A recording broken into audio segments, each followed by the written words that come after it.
Good morning everyone. Welcome to PW only IAS.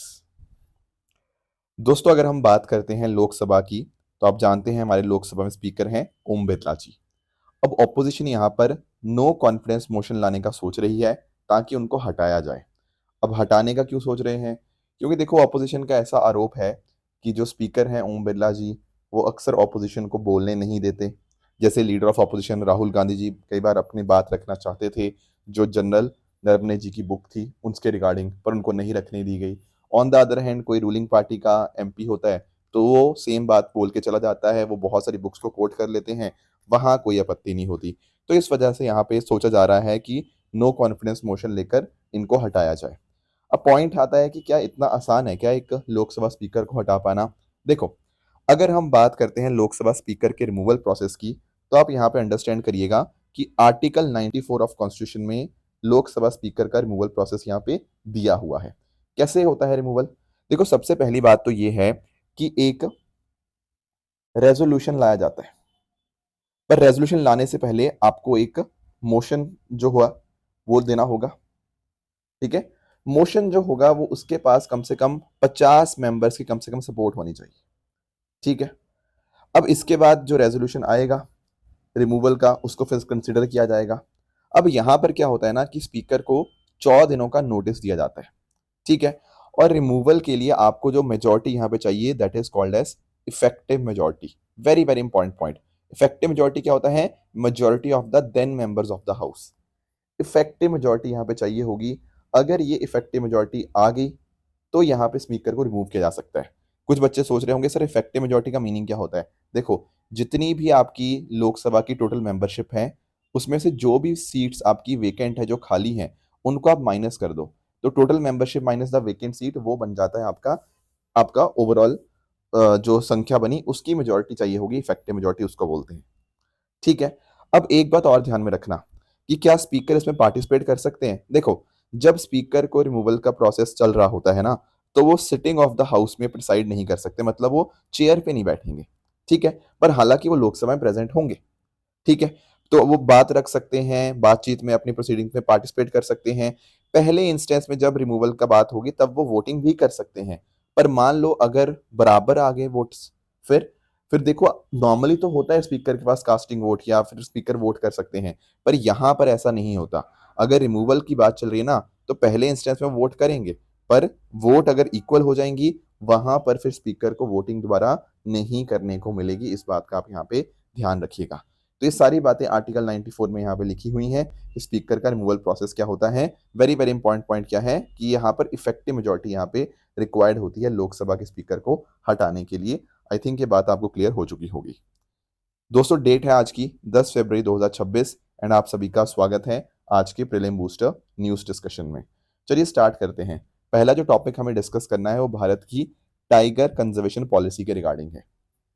देखो, हमारे यहाँ पे ना बहुत सारे स्टेप्स लिए गए हैं टाइगर को कंजर्व करने के लिए। मैं एक एक करके हर एक स्टेप को आपको यहाँ पे डिस्कस कर लेता हूँ। देखो, एक तो है हमारा प्रोजेक्ट टाइगर। ये प्रोजेक्ट टाइगर 1973 में लॉन्च हुआ था as a centrally sponsored scheme, ताकि हमारी जो टाइगर की पॉपुलेशन है उसको हम यहाँ पे इम्प्रूव कर पाए। तो पहली बार ये इंप्लीमेंट हुआ जिम कॉर्बेट नेशनल पार्क जो है उत्तराखंड में, वहां से। एंड इस तरह से आप नोटिस कर पाओगे कि ministry of environment forest and climate change के अंतर्गत आपकी सेंट्रली स्पॉन्सर्ड स्कीम है। एंड अगर हम बात करें सबसे ज़्यादा टाइगर्स की पॉपुलेशन की, तो वो आपको मध्य प्रदेश में देखने को मिलती है। फिर इसके अलावा हमारे पास अथॉरिटी भी है, नेशनल टाइगर कंजर्वेशन अथॉरिटी। इसको 2005 में बनाया गया था एज अ स्टेचुटरी बॉडी। ठीक है? वाइल्ड लाइफ एक्ट 1972 के अंतर्गत आपको ये बॉडी देखने को मिलेगी। तो कोई भी टाइगर कंजर्वेशन का प्लान होता है उसको एनटीसीए ही इम्प्रूव करता है। ध्यान रखिएगा, जो हमारे मिनिस्टर होते हैं environment forest and climate change के, वही यहाँ पर इस पर्टिकुलर एनटीसीए के आपको चेयरपर्सन देखने को मिल जाएंगे। फिर इसके अलावा हमने टाइगर रिजर्व्स बनाए हुए हैं। जैसे भारत में आज के समय टोटल 58 टाइगर रिजर्व देखने को मिल जाते हैं। मध्य प्रदेश में सबसे ज्यादा 9 टाइगर रिजर्व आपको देखने को मिलेंगे। ठीक है ना? तो यहाँ पर आप देख पाओगे कि सबसे बड़ा जो टाइगर रिजर्व भारत में है वो है नागार्जुन सागर श्रीशैलम टाइगर रिजर्व, आंध्र प्रदेश तेलंगाना में। तो बहुत सारे स्टेप्स हैं, और भी हमने टाइगर कॉरिडोर कंजर्वेशन हमने किया है। ठीक है? देश भर में 32 मेजर कॉरिडोर्स हैं, ताकि टाइगर एक जगह से दूसरी जगह आराम से मूव कर पाए, मूवमेंट में उनको कोई परेशानी ना हो। जैसे नागरहोल, बांदीपुर, मधुमलाई, वायनाड, ये आपका एक टाइगर कॉरिडोर है। यहाँ पे टाइगर्स का मूवमेंट आराम से हो जाता है वेस्टर्न घाट्स में। फिर काजीरंगा कार्बी आंगलोंग है नॉर्थ ईस्ट में, राजा जी कॉर्बेट है, ताकि इनको ना आराम से मूवमेंट में इनको कोई परेशानी ना आए। फिर हर 4 साल के बाद हम all India tiger estimation basically tiger census करते हैं, एनटीसीएस को करवाता है स्टेट फॉरेस्ट डिपार्टमेंट और wild life institute of India के साथ मिलकर। फिर हमारे पास एम स्ट्राइप्स प्रोग्राम भी है, जहाँ पर हम मॉनिटरिंग करते हैं, टाइगर्स की डेटा वगैरह इकट्ठा करते हैं। वाइल्ड लाइफ प्रोटेक्शन एक्ट के अंतर्गत हमने टाइगर को शेड्यूल 1 में डाल रखा है। फिर ग्लोबल टाइगर फोरम है, ठीक है, ये इंटरनेशनल एक इंटर गवर्नमेंट ऑर्गेनाइजेशन है जिसके हेडक्वार्टर नई दिल्ली में है। इसके अलावा भी ग्लोबल टाइगर इनिशिएटिव को हमने 2008 में लॉन्च किया था, ठीक है। बाद में इसमें स्नो लेपर्ड को भी हमने यहाँ पे इंक्लूड कर लिया। और इनफैक्ट अगर हम बात करें ना, ऐसे ही आपका इंटरनेशनल बिग कैट अलायंस भी है, ये भारत का ही एक बहुत बड़ा स्टेप था। जब हमारे प्रोजेक्ट टाइगर के 50 साल कंप्लीट हुए 2023 में, तब हमने इसको लॉन्च किया। एंड इसके भी हेडक्वार्टर्स आपको नई दिल्ली में ही देखने को मिल जाते हैं। यहाँ फोकस होता है 7 मेजर बिग कैट्स के ऊपर, जैसे tiger, lion, leopard, snow leopard, cheetah, jaguar, puma, ठीक है। तो टाइगर भी इसमें ही इंक्लूडेड है, आपको देखने को मिलेगा। और इस बार के बजट में बात हुई है कि जो पहला बिग कैट समिट है वो इंडिया ही यहाँ पे होस्ट करेगा। तो क्लियरली आप नोटिस कर पाओगे कि भारत ने बहुत सारे स्टेप्स लिए हैं टाइगर कंजर्वेशन के रिगार्डिंग। अब हमारे जो minister of environment forest and climate change है ना, उन्होंने ये बोला, देखो हम टाइगर को लगभग 50 साल से यहाँ पे कंजर्व कर रहे हैं, तो हमारी क्या क्या पॉलिसीज हैं उनका एक प्रॉपर हम रिव्यू करेंगे। हम देखेंगे कि कौन कौन से हमारे पॉलिसी डिसीजन थे जिन्होंने अच्छा काम किया, जिन्होंने खराब काम किया, एंड उस बेसिस पे हम यहाँ पे कुछ चेंजेस करने की यहाँ पे कोशिश करेंगे। तो पिछले 50 साल में जो भी हमने अलग अलग पॉलिसीज बनाई है ना, हर किसी चीज़ का हम आज के समय रिव्यू कर रहे हैं। कैसे टाइगर पॉपुलेशन को और सही ढंग से हम इस्तेमाल कर पाएँ, उसको कैसे और बेटर बना पाएँ, ये सारी चीज़ें हम यहाँ पे अब फोकस करेंगे। बाकी इसके अलावा अगर हम बात करें, टाइगर रिजर्व्स के आसपास रेस्क्यू और रिहेबिलिटेशन इंफ्रास्ट्रक्चर प्रॉपर होना चाहिए, ह्यूमन वाइल्ड लाइफ कन्फ्लिक्ट ना हो, इसके लिए काम किया जाएगा। एंड सिमिलरली जो टाइगर रिजर्व फंड है, प्रोजेक्ट टाइगर के लिए फंड जो मिलता है, उसको सही ढंग से और अच्छे से इस्तेमाल किया जाएगा। तो पिछले 50 साल में जो भी हमने गलतियां वगैरह की थी ना, उन सबको इकट्ठा किया जाएगा और कोशिश की जाएगी कि दोबारा ऐसी कोई गलतियां ना हो। इसके अलावा अगर हम बात करें, 4 हमारे वर्किंग ग्रुप्स बनेंगे, रीजन स्पेसिफिक अलग अलग रीजन्स में यहाँ पे बनेंगे, जिनका काम यही होगा कि ये जो स्कीम्स हैं इन सबको सही ढंग से इम्प्लीमेंटेशन हो रहा है या नहीं हो रहा, ताकि टाइगर्स के कंजर्वेशन में कोई भी दिक्कत ना रहे, ऐसा हमारे minister of environment forest and climate change का कहना है। नेक्स्ट आते हैं अगले टॉपिक पे, that is your Amaravati to become India's first quantum valley. देखो आप लोगों ने सिलिकॉन वैली सुना होगा, ठीक है ना, किस तरह से हमारे आईटी सेक्टर के लिए बहुत बहुत ज़्यादा इंपॉर्टेंट बन जाता है सिलिकॉन वैली पूरी दुनिया के लिए। उसी तरह से हमारी कोशिश ये है कि अमरावती, जो आपको देखने को मिलेगा आंध्र प्रदेश में, उदयांद्र नेपलम में, ठीक है, यहाँ पर, तो यहाँ पर अमरावती क्वांटम वैली प्रोजेक्ट, यहाँ पे उसका फाउंडेशन स्टोन यहाँ पे ले डाउन किया गया है। कोशिश ये है कि जो स्टेट है ना, ये क्वांटम कंप्यूटिंग का हब बने एक तरह से, इसीलिए इसको क्वांटम वैली का यहाँ पे नाम दिया जा रहा है, ठीक है। तो इसमें क्या होगा, देखो इसमें अलग अलग इंडस्ट्रीज, अकेडमिया, गवर्नमेंट, ये सब एक सिंगल प्लेटफॉर्म के ऊपर आएंगी, ताकि क्वांटम कंप्यूटिंग की बड़ी बड़ी फैसिलिटीज यहाँ पे आपको देखने को मिले। यहीं पर ना भारत का पहला 133 क्यूबिट क्वांटम कंप्यूटर, वो भी यहीं पर इंस्टॉल होगा आपके क्वांटम वैली के अंदर ही।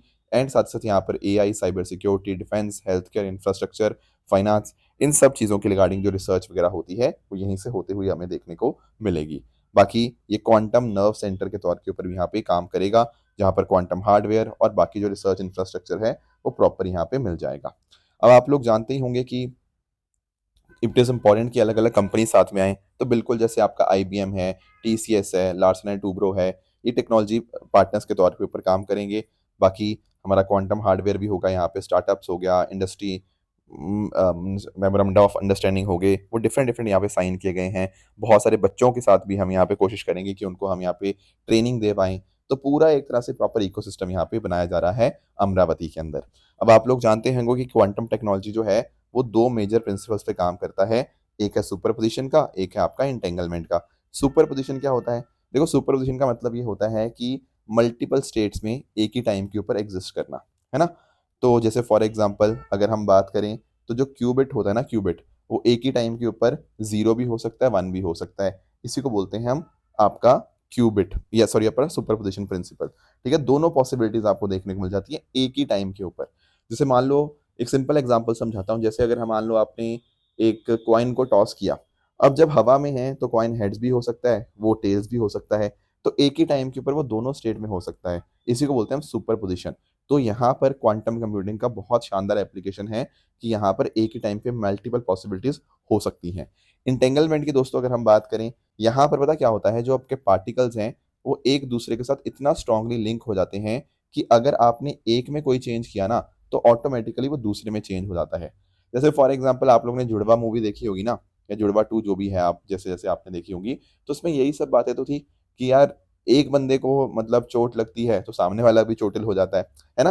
तो ऐसा ही होता है यहाँ पर आपका क्वांटम कंप्यूटिंग के अंदर भी, कि 2 ऑब्जेक्ट्स, वो 2 सेपरेट ऑब्जेक्ट नहीं है, वो बल्कि एक शेयर्ड सिस्टम ही है। उनके बीच का डिस्टेंस मैटर नहीं कर रहा, ठीक है? वो कनेक्टेड है एक तरह से, उसको बोलते हैं हम एंटेंगलमेंट।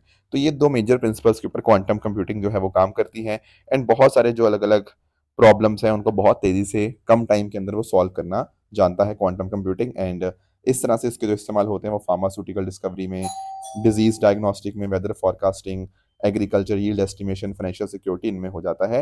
एंड भारत का नेशनल क्वांटम मिशन 2023 भी जो 6000 करोड़ का है वो इसमें हमारी मदद करता है।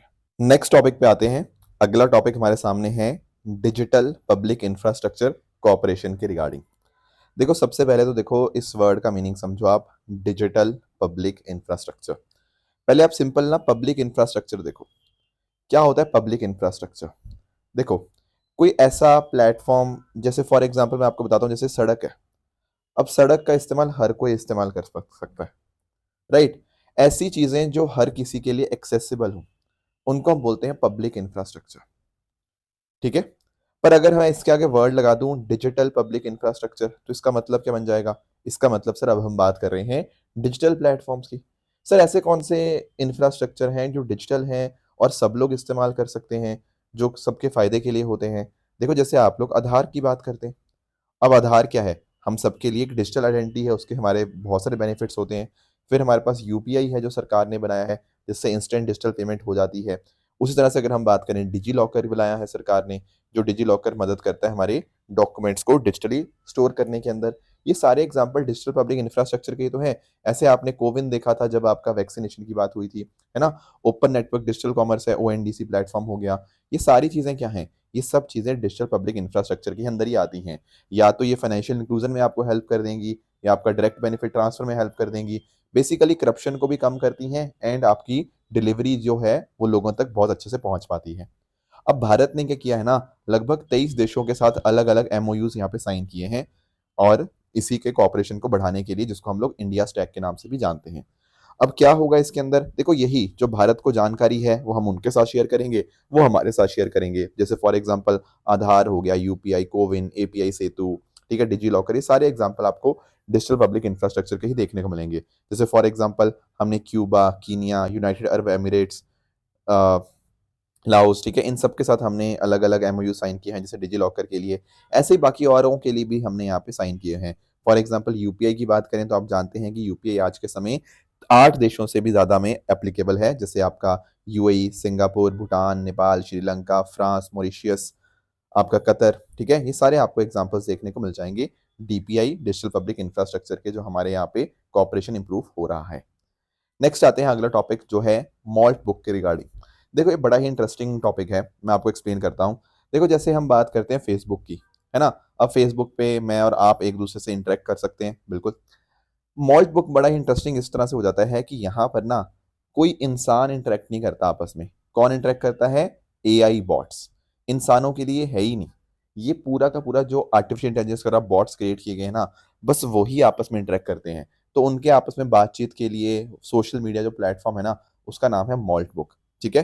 तो इसको जो आपके एआई एंटरप्रेन्योर हैं, मैट शिल्ड्स, इन्होंने यहाँ पे इसको बनाया है। यहाँ पर जो बॉट्स इंसान बनाता है वो खुद पोस्ट कर सकते हैं, कमेंट कर सकते हैं, किसी को लाइक डिसलाइक कर सकते हैं, वो सारी चीज़ें यहाँ पे हो सकती हैं।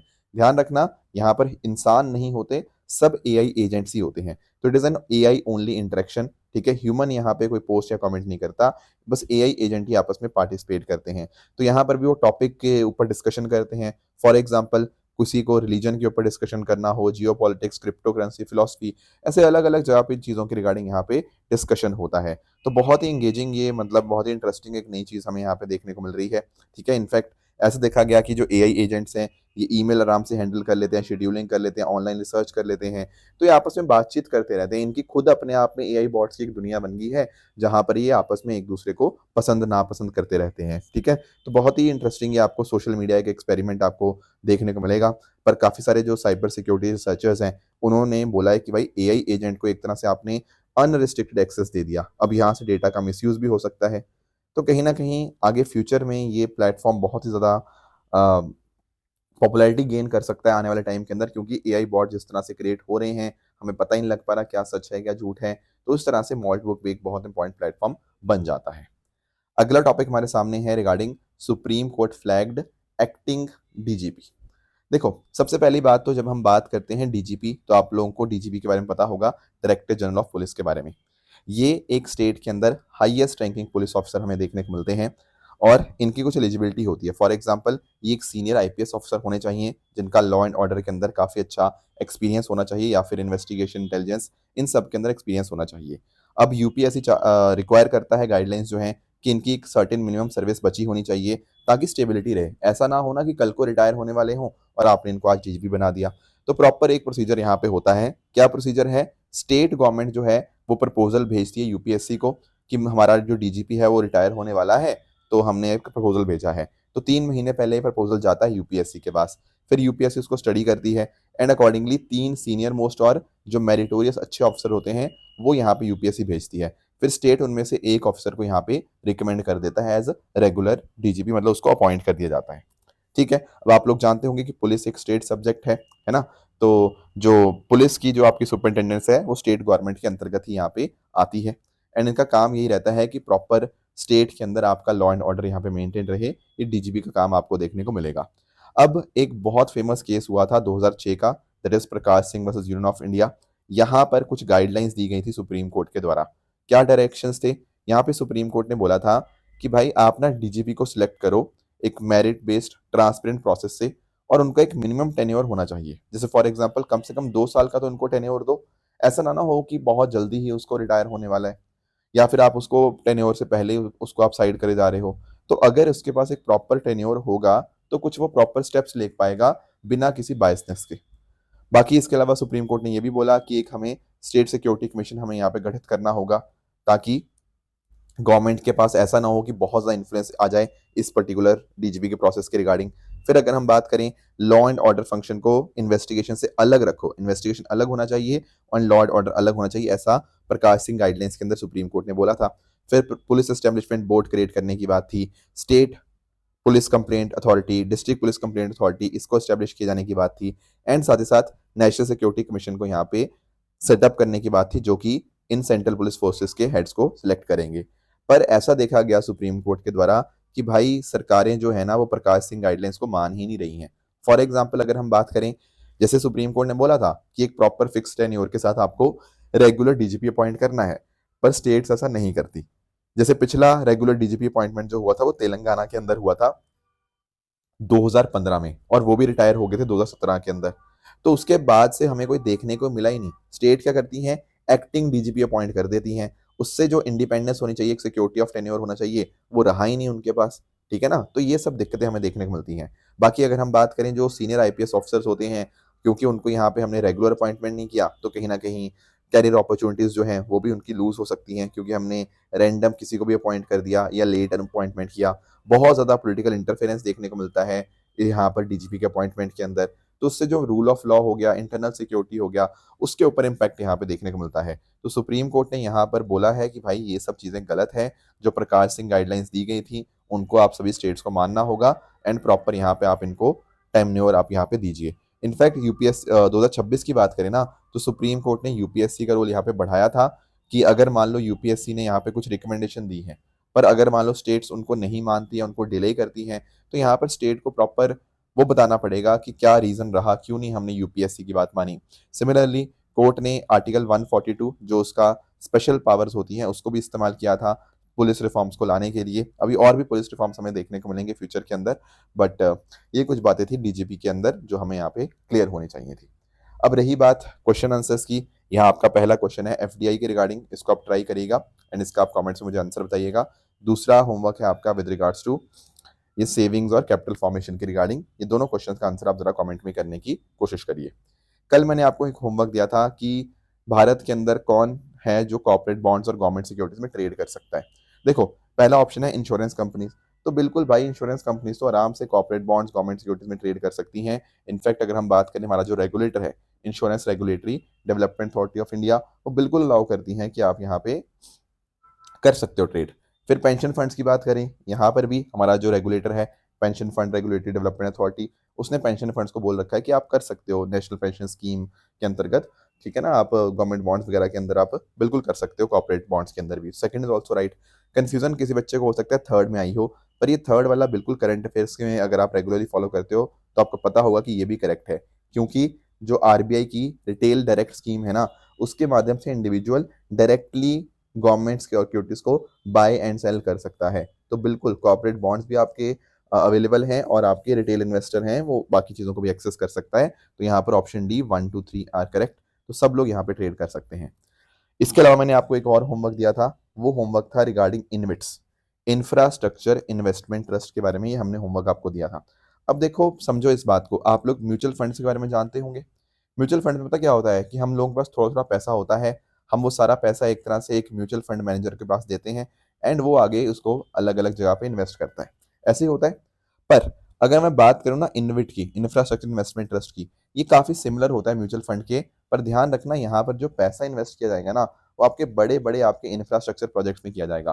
फॉर एग्जाम्पल, आपकी हाईवेज हो सकते हैं, पावर लाइन्स हो सकती हैं, आपके टेलीकॉम टावर्स हो सकते हैं, पाइपलाइंस हो सकती हैं, उनमें पैसा डाला जाएगा एंड वहां से जो इनकम जनरेट होगी वो यहाँ पर जिन्होंने पैसा डाला था उसको यहाँ पे रिटर्न किया जाएगा। तो सिमिलर टू म्यूचुअल फंड, पर यहाँ पर पैसा ध्यान रखना कि सारा का सारा पैसा इंफ्रास्ट्रक्चर में लगेगा। तो बहुत सारे ऐसे इन्वेस्टर हो सकते हैं जो छोटे छोटे शेयर्स ओन करेंगे, ठीक है ना, तो उससे आपकी सड़क बनेगी। फिर वहां से जो पैसा जनरेट होगा, जो भी इनकम आएगी उन एसेट से, वो इन्वेस्टर के साथ यहाँ पे रेगुलरली दी जाएगी। ये पूरा काम जो है वो सेबी के अंतर्गत आता है। सेबी रेगुलेट करता है आपके इंफ्रास्ट्रक्चर इन्वेस्टमेंट ट्रस्ट को। तो पहला स्टेटमेंट यहाँ पे कह रहा है कि इंटरेस्ट इनकम जो आती है डिपॉजिट से, वो यहाँ पर टैक्स एग्जेम्पशन होती है, बट डिविडेंड टैक्सेबल होता है नहीं।